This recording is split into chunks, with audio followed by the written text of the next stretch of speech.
Assalamualaikum warahmatullahi wabarakatuh. Saya perwakilan dari kelompok 4 ingin menyampaikan presentasi kami. Perkenalkan, nama saya Wilat Urwatolusko.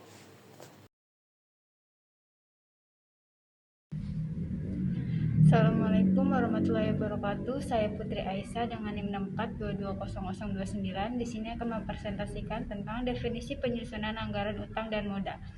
Yang pertama, anggaran utang merupakan anggaran yang merencanakan jumlah uang pada waktu yang akan datang. Penganggaran modal adalah proses penyeluruh menganalisa proyek-proyek dan menentukan mana saja yang dimasukkan ke dalam anggaran modal.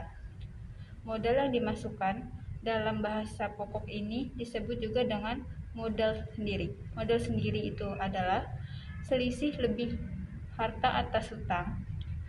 Disebut juga dengan penyusunan anggaran modal. Di sini berupa anggaran perubahan modal antara badan usaha yang satu dengan badan usaha yang lainnya yang jelas berbeda. Perkenalkan, nama saya Sida Natalia dengan NIM 64220412. Di sini saya akan membacakan tentang manfaat anggaran utang dan modal. Anggaran utang sangat berguna untuk kemajuan perusahaan bila utang tersebut dikelola dengan baik. Cara mengelola utang yang baik antara lain dengan cara membuat anggaran utang. Dengan anggaran utang dapat diketahui saat utang tersebut diterima, saat utang dibayar. Menambah utang jangka pendek maupun utang jangka panjang dan modal sendiri dimaksudkan untuk ekspansi, yaitu memperluas kegiatan perusahaan, memperluas kegiatan produksi, memperluas kegiatan pemasaran dengan tujuan memperoleh laba yang sebesar-besarnya. Utang jangka pendek digunakan sebagai modal kerja, yaitu membiayai kegiatan rutin sehari-hari seperti bahan baku, barang-barang dagang, serta membayar gaji dan upah. Dengan bertambahnya utang jangka pendek, dengan demikian, bila utang dikelola dengan baik dapat meningkatkan lama dan terpenting adalah dapat meningkatkan rentabilitas, baik rentabilitas ekonomi maupun rentabilitas modal sendiri. Sebaliknya, bila utang tidak dikelola dengan baik, bukannya laba besar diterima tapi justru rugi besar yang diderita. Oleh karena itu, anggaran utang sangat penting dalam rangka usaha meningkatkan laba dan rentabilitas, pedoman dalam pelaksanaan pekerjaan, dan alat pengawas dalam hal pembayaran utang. Sebelum saya melanjutkan ke materinya, perkenalkan, nama saya Muhammad Rena Zahar dengan NIM 64231536. Di sini saya akan menjelaskan jenis-jenis utang. Utang terdiri dari utang jangka pendek dan utang jangka panjang. Utang jangka pendek adalah yang utang berjangka waktu paling lama 1 tahun, seperti utang usaha, beban terutang, wesel bayar, kredit modal kerja, dan lain-lain.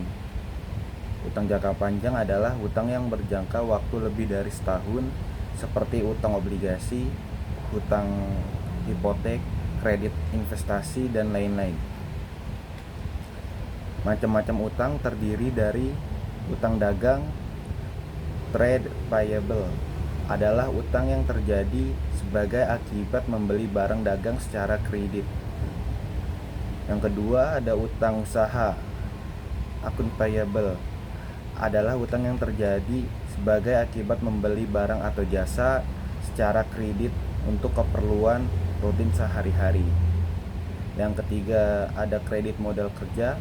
Working capital loan adalah kredit yang diberikan bank untuk keperluan modal kerja. Keperluan modal kerja mencakup keperluan membayar utang usaha dan lain-lain. Yang keempat ada beban terutang atau akrual beban. Accrued expense adalah utang sebagai akibat pengakuan beban expense pada saat terjadinya walaupun belum dibayar. Yang kelima ada wesel bayar. Notes payable adalah utang wesel yang merupakan kebalikan piutang wesel. Utang wesel terjadi karena suatu perusahaan mengeluarkan surat pengakuan utang yang berisikan kesanggupan membayar sejumlah uang tertentu kepada pihak tertentu dan pada saat tertentu, biasanya berjangka waktu kurang dari 1 tahun. Yang keenam ada utang obligasi. Bonds debt adalah uang untuk jangka waktu lebih dari 1 tahun yang dikeluarkan debitor peminjam dalam bentuk surat pengakuan utang yang mempunyai nilai nominal tertentu. Yang terakhir, ketujuh, kredit investasi, investment loan, adalah pinjaman yang diberikan bank untuk keperluan memperoleh barang modal harga tetap seperti keperluan relokasi pabrik, modernisasi, rehabilitas alat atau bangunan, ekspansi, dan lain-lain. Oke, di slide ini saya akan menjelaskan faktor-faktor yang mempengaruhi anggaran utang. Faktor-faktor yang mempengaruhi anggaran utang yaitu 1. Ekspansi.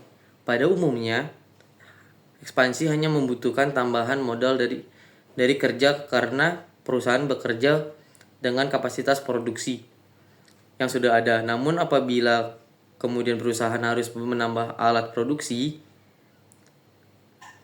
tahan lama atau membangun pabrik baru, maka kebutuhan modal tetap. Dengan demikian, pengertian ekspansi itu dimaksudkan sebagai perluasan modal, baik perluasan modal kerja saja maupun modal kerja dan modal tetap yang digunakan secara tetap dan terus-menerus di dalam perusahaan. Yang kedua yaitu struktur modal. Di dalam hubungannya dengan struktur keuangan dan struktur kekayaan, dikenal adanya pedoman atau aturan struktur keuangan yang konversif, baik vertikal maupun horizontal. Aturan struktur finansial konservatif yang vertikal memberikan batasan imbangan yang harus dipertahankan oleh suatu perusahaan mengenai besarnya modal asing atau utang dengan modal sendiri, berdasarkan anggapan bahwa pembelanjaan yang saat itu pertama-tama harus dibangun atas dasar modal sendiri, yaitu modal yang tahan resiko. Maka aturan finansial tersebut menetapkan bahwa besarnya modal asing utang dalam keadaan bagaimanapun juga tidak melebihi besarnya modal sendiri. Sekian, terima kasih.